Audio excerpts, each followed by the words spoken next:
বিবাহিত নারীদের গোপন মনস্তত্ত্ব সম্পূর্ণ audio ready script. Shopping mall. ভিড। একজন বিবাহিতা নারী হাঁটছে। হাতে ব্যাগ। পাশে স্বামী।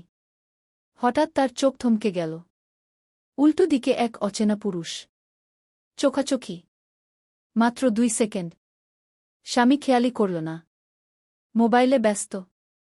কিন্তু সেই 2 সেকেন্ডের ভেতর ওই নারীর মাথায় কি ঘুরপাক খেল। একটা প্রশ্ন চিরকালের, কেন বিবাহিতা নারীরা অন্য পুরুষের দিকে তাকায়? বিয়ে হয়ে গেছে। সংসার আছে। বাচ্চা আছে। শপথ নিয়েছে কি শুধু তোমাকেই তাহলে কেন? যে নারী আজ সকালে স্বামীর জন্য প্রাতরাশ বানিয়েছে, সেদিন বিকালে অফিসের সহকর্মীর হাসিতে মুগ্ধ হল কেন? যে নারী বিয়ের সময় কান্না করেছিল, সে কেন অন্য কারো চোখে নিজেকে খুঁজে পায়? ভাবো না এটা পাপ। ভাবো না এটা অন্যায়। ভাবো এটা মানবিক। আর মানবিকতার পেছনে আছে মনস্তত্ত্ব। আজ আমি সেই মনস্তত্ত্বের দরজা খুলে দেব। এমন 7টি কারণ বলবো, যা সমাজ কখনো স্বীকার করে না, যা নারীরা নিজেরাও মুখ ফুটে বলে না, কিন্তু যা প্রতিদিন ঘটে। প্রথম কারণ, অবহেলিত হওয়ার ব্যথা। বিয়ে হওয়ার আগে সে ছিল রাজকন্যা। তার জন্য ফুল ছিল। সারপ্রাইজ ছিল। রাতে ফোনে ঘণ্টার পর ঘণ্টা কথা হতো। সে ছিল কেন্দ্র। সে ছিল আকাশের চাঁদ। বিয়ে হল। সংসার হল। সন্তান হল। এখন সে কি? রান্না করে। কাপড় ধোয়। বাচ্চার পড়াশোনা দেখে। শাশুড়ির খোঁজখবর নেয়। স্বামীর অফিসের টেনশন শোনে। এবং সবশেষে সে নিজের কথা ভোলে। স্বামী অফিস থেকে ফিরে এসে সোফায় বসে। চোখ মোবাইলে। জিজ্ঞেস করে, কি খাবো? সে বলে, যা ইচ্ছে গু। স্বামী বলে, তাহলে বিরিয়ানি রান্না করো গু। সে রান্নাঘরে যায়। আবারও। কারও মনে পড়ে না, আজকে তারও একটা দিন গেছে। সেও ক্লান্ত। সেও চায় কেউ তাকে জিজ্ঞেস করুক, তুমি কেমন আছো? কিন্তু কে জিজ্ঞেস করে? আমেরিকার এক গবেষণায় দেখা গেছে, বিবাহিত নারীদের 67% মনে করেন তাদের স্বামী তাদের মানসিক অবস্থা নিয়ে যথেষ্ট আগ্রহী নন। 67%।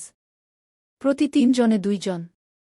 এখন সেই নারী যখন অফিসে যায় বা বাইরে কোথাও যায়, তখন অন্য কোনো পুরুষ যদি তার দিকে তাকিয়ে বলে, তুমি আজকে দারুণ দেখাচ্ছে কি, তখন তার ভেতরটা কেমন হয়? একটা অংশ বলে, আমি আছি। আমি এখনও দৃশ্যমান। সে অন্য পুরুষকে চায় না। সে চায় কেউ তাকে দেখুক। তার অস্তিত্ব টের পাক। মনোবিজ্ঞান একে বলে ভিজিবিলিটি ক্রাইসিস। মানুষের সবচেয়ে বড় ভয় হল অদৃশ্য হয়ে যাওয়া। আর নারীদের জন্য বিয়ে মানেই অনেক সময় অদৃশ্য হয়ে যাওয়া। ভাবো তো, তুমি কি তোমার স্ত্রীকে সত্যিই দেখো? নাকি শুধু দেখছ? পার্থক্যটা অনেক বড়। দ্বিতীয় কারণ, রুটিনের ক্লান্তি। একই মানুষ। একই ঘর। একই রান্না। একই কথোপকথন। প্রতিদিন সকালে একই সময় ওঠা। একই সময় চা। একই সময় অফিস। স্বামী অফিস থেকে ফিরে এসে সোফায় বসে। জিজ্ঞেস করে, কি খাবো? সে বলে, যা ইচ্ছে গু। স্বামী বলে, তাহলে মাছ ভাজা আর ডাল। সে আবার রান্নাঘরে যায়। এই রুটিন চলতে থাকে বছর বছর। 5 বছর। 10 বছর। 20 বছর। নারীরা রুটিনে বাঁচতে পারে। কিন্তু রুটিনের ভেতর হারিয়ে যেতে পারে না। তারা চায় কিছু ভিন্নতা। কিছু অপ্রত্যাশিত। কিছু যা তাদের মনে করিয়ে দেয়, তারা জীবন্ত, তারা রোবট নয়। যখন কোনো নতুন পুরুষ তার সাথে কথা বলে বা তার দিকে তাকায়, তখন সেটা রুটিন ভাঙে। সেটা ভিন্নতা আনে। সেটা তাকে মনে করিয়ে দেয় সে এখনও আকর্ষণীয়। তাই সে দিকে তাকায়। সে ওই পুরুষকে চায় না। সে চায় রুটিনের বাইরে এক মুহূর্তের নিঃশ্বাস। একটি গবেষণায় দেখা গেছে, যে সব দম্পতি নিয়মিত ডেটে যায়, নতুন জায়গায় যায়, নতুন কিছু করে, তাদের সম্পর্কে বিবাহিত নারীরা অন্য পুরুষের দিকে কম তাকান। কারণ তাদের রুটিন ভাঙা আছে। তাদের মধ্যে বৈচিত্র্য আছে। তোমার যদি স্ত্রী থাকে, তাকে জিজ্ঞেস করো, শেষবার কখন তাকে সারপ্রাইজ দিয়েছ? শেষবার কখন নতুন কোনো জায়গায় নিয়ে গিয়েছ? শেষবার কখন তাকে নিয়ে ডেটে গিয়েছ? উত্তর যদি বহুদিন হল বা মনে নেই, তাহলে তুমি জানো কেন সে অন্য দিকে তাকায়। তৃতীয় কারণ, প্রশংসার ক্ষুধা। নারীরা শব্দে বাঁচে, প্রশংসায় বাঁচে। যখন স্বামী বলে খাবার ভালো হয়েছে কি সেটা প্রশংসা। যখন স্বামী বলে তোমার চুলে নতুন কিছু করেছ, সেটা প্রশংসা। যখন স্বামী বলে তুমি আজকে অন্যরকম দেখাচ্ছে কি সেটা প্রশংসা। কিন্তু বিয়ের পর বছর গড়িয়ে গেলে এই প্রশংসাগুলো কমে যায়। অনেক সময় একেবারে বন্ধ হয়ে যায়। স্বামী ভাবে এখন আর বলার কি আছে, ও তো আমার কিন্তু নারীরা ভাবে আমি কি আর আগের মতো নেই, আমি কি আর বিশেষ নেই। একজন বিবাহিতা নারী যখন অন্য কোনো পুরুষের কাছ থেকে প্রশংসা পায় তখন তার ভেতরটা ফুলে ওঠে।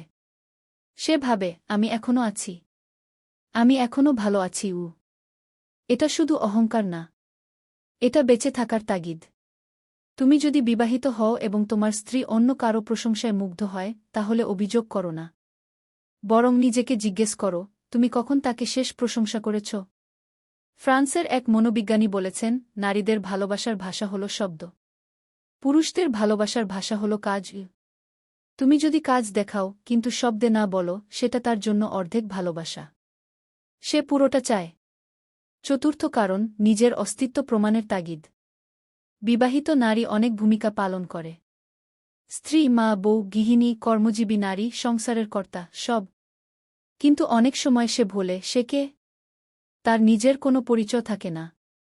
সে শুধু অন্যদের জন্য বেঁচে থাকে, স্বামীর জন্য, সন্তানের জন্য, সংসারের জন্য। কিন্তু নিজের জন্য? যখন সে অন্য পুরুষের চোখে নিজেকে আকর্ষণীয় মনে করে তখন সে নিজের অস্তিত্ব প্রমাণ করে। সে নিজেকে বলে আমি শুধু মা না, আমি শুধু স্ত্রী না, আমি একজন নারী। এই অনুভূতি তাকে বাঁচিয়ে রাখে, তাকে আত্মবিশ্বাস দেয়, তাকে মনে করিয়ে দেয় সে এখনও জীবন্ত। এটা অপরাধ নয়, এটা আত্মার চিৎকার। পঞ্চম কারণ আবেগের অভাব পূরণ। পুরুষরা সম্পর্কে কি খোঁজে? শ্রদ্ধা, সম্মান, শান্তি, কাম। নারীরা সম্পর্কে কি খোঁজে? নিরাপত্তা, আবেগ, কানেকশন, বোঝাপড়া। বিয়ের পর পুরুষরা ভাবে আমি সংসার চালাচ্ছি, রোজগার করছি, এটাই যথেষ্ট। কিন্তু নারীরা ভাবে সংসার চালানো তো দায়িত্ব, কিন্তু আবেগ পেতে চাই। যে নারী স্বামীর কাছে আবেগ পায় না সে অন্য কোথাও খোঁজে। সে চায় কেউ তার কথা শুনুক, তার অনুভূতি বুঝুক, তার কষ্ট অনুভব করুক। অন্য পুরুষ যদি সেই জায়গাটা পূরণ করে তাহলে সে সেদিকে ঝুঁকে পড়ে। আবার বলছি, সে অন্য পুরুষকে চায় না, সে আবেগ চায়, কানেকশন চায়, বোঝাপড়া চায়। যে স্বামী এসব দিতে পারে সেই নারী অন্য দিকে তাকাবে না। ষষ্ঠ কারণ বয়স ও সময়ের ভয়। নারীরা বয়স নিয়ে বেশি সচেতন। সমাজ তাদের শিখিয়েছে তোমার যৌবন ক্ষণস্থায়ী, তোমার সৌন্দর্য ফুরিয়ে যাচ্ছে। 40 বছর বয়সী নারী যখন আয়নার সামনে দাঁড়ায় তখন সে কি দেখে? সমাজের চোখে সে পুরনো হয়ে গেছে। কিন্তু যখন কোনো পুরুষ তার দিকে তাকিয়ে বলে তুমি এখনও খুব সুন্দর, তখন তার ভেতরটা কেমন হয়? সে ভাবে আমার এখনও কিছু আছে, আমি এখনও পছন্দের। এটা ইনসিকিউরিটি দূর করে, এটা আত্মবিশ্বাস বাড়ায়। যে পুরুষ তার স্ত্রীকে প্রতিদিন একবার করে বলে তুমি সুন্দর দেখাচ্ছে, সেই স্ত্রী অন্য কারো দিকে তাকাবে না, কারণ তাকে আর প্রমাণ করতে হয় না। সপ্তম কারণ নিষিদ্ধের আকর্ষণ। এটা মনস্তত্ত্বের মজার অংশ। মানুষ সব সময় নিষিদ্ধ জিনিসের প্রতি আকৃষ্ট হয়। যেটা পাওয়া যায় না সেটা বেশি টানে।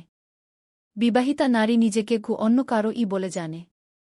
তাই যখন কোনো পুরুষ তার প্রতি আগ্রহ দেখায় তখন সেটা নিষিদ্ধের স্বাদ দেয়া। সে ভাবে আমার তো পাওয়ার কথা নয়, কিন্তু এই পুরুষ আমাকে চাচ্ছে। এই চিন্তা উত্তেজনা তৈরি করে, অ্যাড্রেনালিন বাড়ায়। এটা খারাপ নয়, এটা মানবিক। যে স্বামী তার স্ত্রীকে প্রতিদিন নতুনভাবে আবিষ্কার করে সে এই নিষিদ্ধের আকর্ষণকে বাড়তে দেয় না, কারণ তার স্ত্রী তখন আর পাওয়া কি নয়, সে তখন প্রতিদিন আবিষ্কার। এখন আসি মূল কথায়। এই 7টি কারণের মধ্যে কোনো কারণই অন্যায় নয়। এগুলো মানবিক, স্বাভাবিক, বাস্তব। কিন্তু সমস্যা হল সমাজ এগুলো নিয়ে কথা বলে না। নারীরা লজ্জায় বলে না, পুরুষরা বুঝতে চায় না। ফলে সম্পর্কগুলো ধীরে ধীরে মরে যায়। একজন নারী যখন অন্য পুরুষের দিকে তাকায় সেটা সম্পর্কের শেষ নয়, সেটা সম্পর্কের ডাক। সে ডাকছে, আমাকে দেখো। আমাকে ভালোবাসো। আমাকে অনুভব করো। যে স্বামী এই ডাক শুনতে পারে সে সম্পর্ক বাঁচাতে পারে। যে স্বামী ডাক শুনতে চায় না সে সম্পর্ক হারায়। এখন একটি কঠিন সত্য বলি। অনেক বিবাহিতা নারী আসলে অন্য পুরুষকে চায় না। কিন্তু তারা চায় অনুভব করতে যে তারা এখনও পছন্দের, তারা এখনও কাঙ্ক্ষিত, তারা এখনও জীবন্ত। তোমার স্ত্রী যদি অন্য কারো দিকে তাকায় তাহলে অভিযোগ করার আগে নিজেকে জিজ্ঞেস করো, তুমি কতদিন তাকে জড়িয়ে ধরেছ? কতদিন তার চুলে হাত বুলিয়েছ? কতদিন বলেছ, আমি তোমাকে ভালোবাসি? তুমি কতদিন তার জন্য ফুল এনেছ? কতদিন তাকে সারপ্রাইজ দিয়েছ? কতদিন তাকে ডেটে নিয়ে গিয়েছ? তুমি কতদিন তার কথা শুনেছ? তার অনুভূতি জিজ্ঞেস করেছ? তার চোখের দিকে তাকিয়ে বলেছ, বলো আমি শুনছি। উত্তর যদি কি খুব কম বা গি কখনো না হওয়া, তাহলে তুমি জানো কেন সে অন্য দিকে তাকায়। এবার সমাধানের দিকে আসি। প্রথম কাজ, দেখতে শেখো। তোমার স্ত্রীকে সত্যিই দেখো। চোখের দিকে তাকিয়ে দেখো। তার মুখের ভাব দেখো। তার শরীরের ভাষা দেখো। সে কখন ক্লান্ত? কখন মন খারাপ? কখন সুখী? দেখতে শেখো। অনেক পুরুষ দেখে না, শুধু চোখ রাখে। দেখা আর চোখ রাখার মধ্যে ফারাক আছে। দ্বিতীয় কাজ, প্রশংসা করো। প্রতিদিন একটা কথা বলো। তোমার চুল ভালো লাগছে গি। রান্না দারুণ হয়েছে গু। তুমি আজকে খুব সুন্দর দেখাচ্ছে গি। ছোট ছোট কথা, কিন্তু নারীদের জন্য এগুলো অমিত। তৃতীয় কাজ, রুটিন ভাঙো। মাসে একদিন নতুন জায়গায় নিয়ে যাও। নতুন রেস্তোরাঁ, নতুন পার্কে, নতুন সিনেমা। রুটিন ভাঙলে সম্পর্ক বাঁচে। চতুর্থ কাজ, আবেগ দাও। শুধু সংসার চালাও না, সম্পর্কটাও চালাও। তার কথা শোনো। তার অনুভূতি বুঝো। তার কষ্ট ভাগ করো। আবেগ না পেলে সে অন্য কোথাও খুঁজবে। পঞ্চম কাজ, নিজেকে প্রশ্ন করো। আমি কি তাকে যথেষ্ট দিচ্ছি? যথেষ্ট সময় দিচ্ছি? যথেষ্ট মনোযোগ দিচ্ছি? সৎ উত্তর দিতে পারো? শেষবার বলছি, বিবাহিতা নারী অন্য পুরুষের দিকে তাকায় না, সে অন্য পুরুষকে চায় না। সে চায় কেউ তাকে দেখুক, তার অস্তিত্ব টের পাক, তার মূল্য বুঝুক। সে চায় সে শুধু রান্নাবান্নার মেশিন না, শুধু সন্তানের মা না, শুধু সংসারের পরিচারিকা না। সে চায় সে একজন নারী, একজন মানুষ, একজন প্রিয় পাত্রী। তুমি যদি সেই মানুষটি হও যে তাকে দেখে, তার প্রশংসা করে, তার আবেগ দেয়, তার রুটিন ভাঙে, তার অস্তিত্ব প্রমাণ করে, তাহলে সে অন্য দিকে তাকাবে না। কারণ তাকে আর অন্য কারো দৃষ্টির প্রয়োজন হবে না। তোমার দৃষ্টিতেই সে পূর্ণতা পাবে। বন্ধুরা, ভিডিওটা যদি ভালো লেগে থাকে তাহলে লাইক দিন। এটা আমার জন্য অনেক বড় অনুপ্রেরণা। চ্যানেলটা সাবস্ক্রাইব করে রাখুন। নতুন নতুন এমন কন্টেন্ট নিয়মিত আসছে। কমেন্টে জানান তোমাদের জীবনে এই বিষয়গুলো কেমন কাজ করে। আর কারও যদি প্রশ্ন থাকে জানাতে পারো। সব উত্তর দেওয়ার চেষ্টা করব। আজকের মতো এখানেই শেষ। পরবর্তী ভিডিওতে আবার দেখা হবে। ধন্যবাদ সবাইকে। আল্লাহ হাফেজ।